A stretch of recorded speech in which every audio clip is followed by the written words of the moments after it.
The spring real estate market in the Philly suburbs does not start when the flowers are blooming. It actually starts the Super Bowl weekend. It's true, folks, every year without fail, almost like clockwork, the realtor phones start ringing and the energy shifts and the buzz in the market starts happening around the end of February.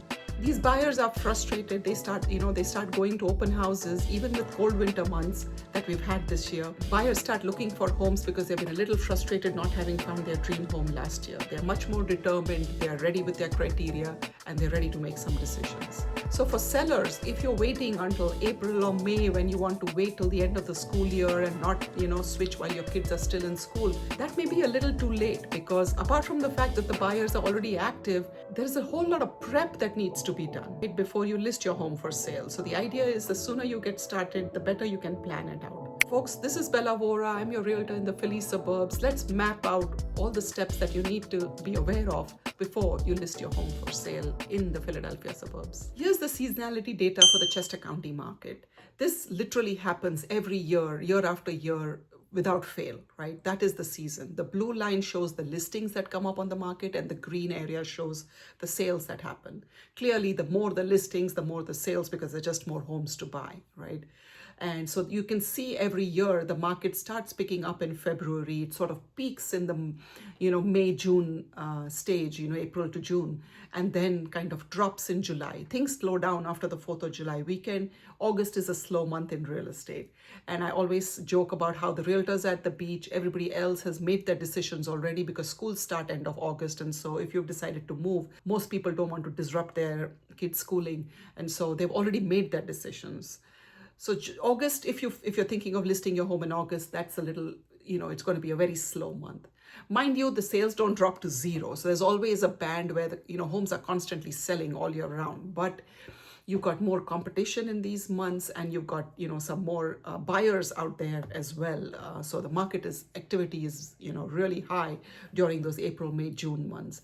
And then we have a small peak in the fall market. People who didn't find their homes in the spring season are active during the fall market before things slow down again for the holidays. And January is considered, I think no matter what the weather, weather is definitely one factor here in the Philadelphia suburbs, but I think they're just fatigued from all the partying on the holiday season. And so January somehow is always slow.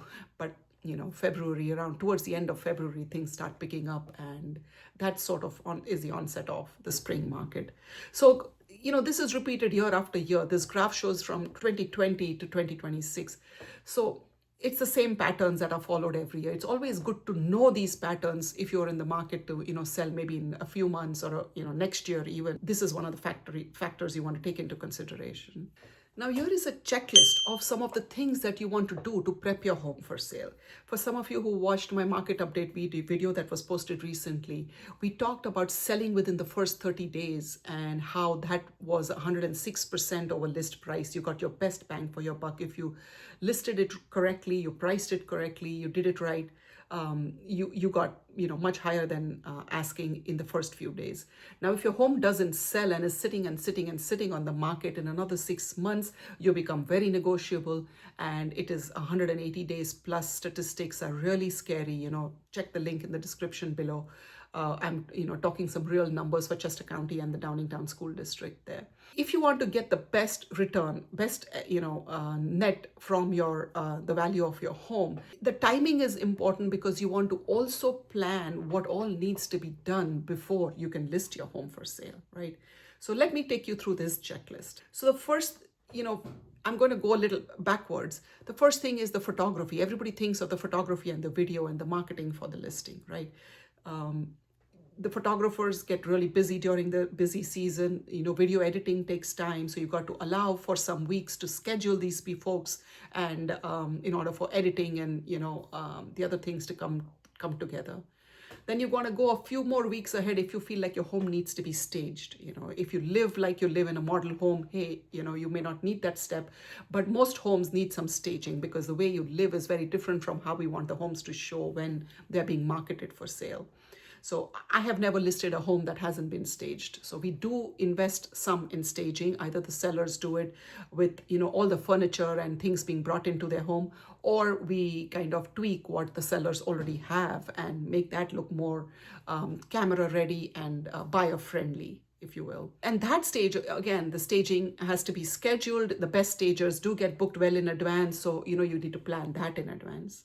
Now, staging is great, but what if your home needs some handyman touches? What if you need some paint touch-ups? What if you have some leaky faucets or creaking doors or downsizing that needs to be done? All of that has to be planned in advance, right? The number one mistake that sellers make sometimes is they want to be 100% ready before they engage with me. What I tell them is, no, use my expertise, use my experiences, which will help you with that prep and timeline process. You don't want to make it so perfect and lose the window to market your home, the best window to market. Or you don't want to, you might be like, oh, this is so overwhelming, I can't do this, and you miss the entire season. We have ways in which to make things work so that we can, we'll give you the information you need. Sometimes you agonize over, where do I, get rid of these things? You pay someone to take it away when there are some free options available out there where you could have, saved some money. We're full of all these resources, so use them. So don't wait till you're 100% ready. Engage your realtor in the process, and they should help you to get to that ready stage, and keeping that timeline in mind at all times. Another mistake that, the spring market sellers often make is to not understand the current market situation. They list for the previous market.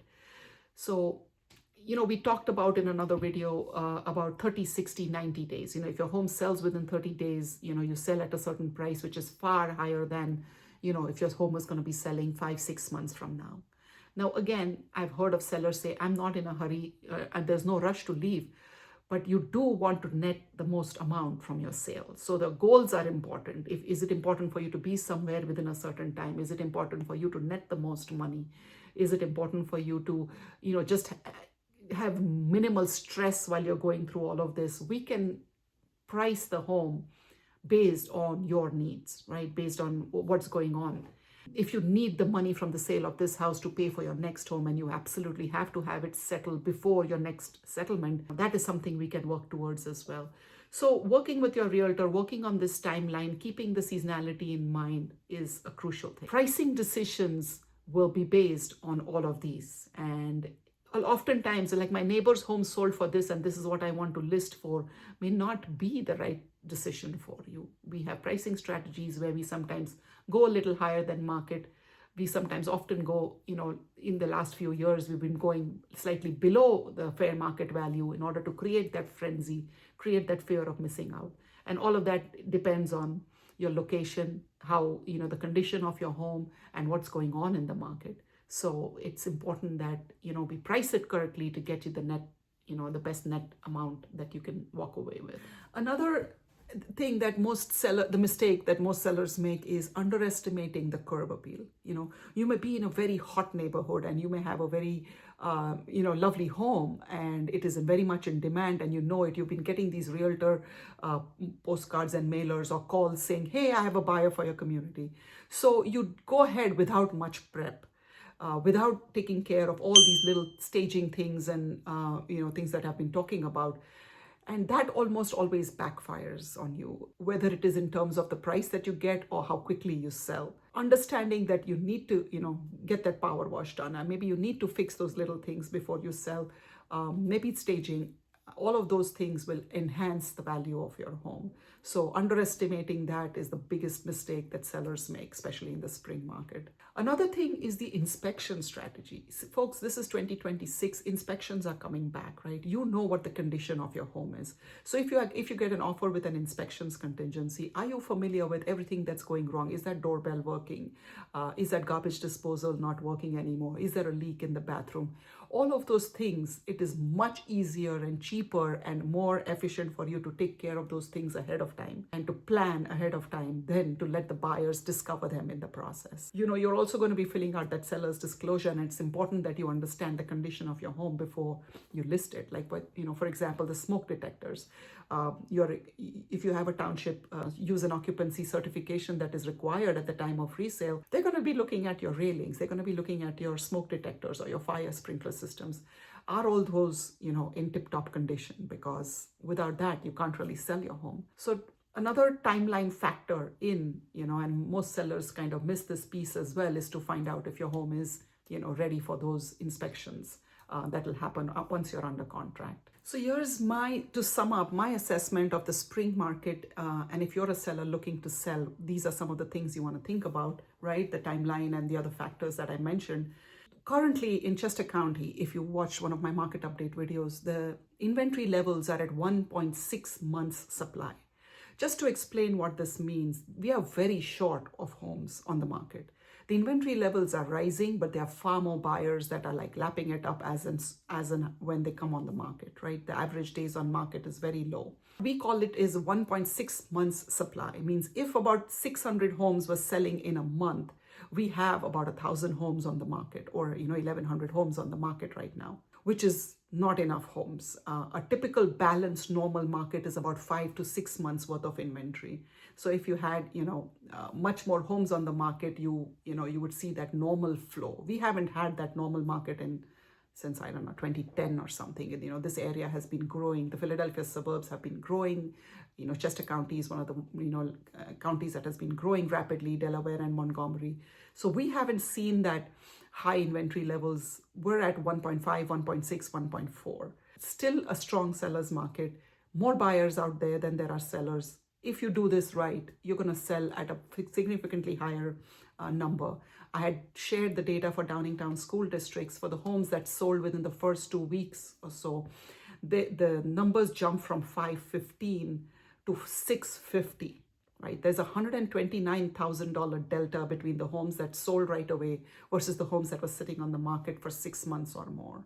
So you definitely don't want to leave that much money on the table. Think ahead, plan ahead, engage your realtor way earlier than you think. Even if you're thinking listing at the end of the school year, or maybe even next year, it helps to get planning, and that way you get the best results. Engage your realtor now. Let's start the conversation. If you want to know what your home is worth, there is a link in the description below. Get started over there. I will call you to find out a little more about all the updates that you've made to your home. And then we'll talk about fair market value for your home, and then plan and set the timeline till when you're ready to list. Folks, this is Bella Vora signing off until my next video.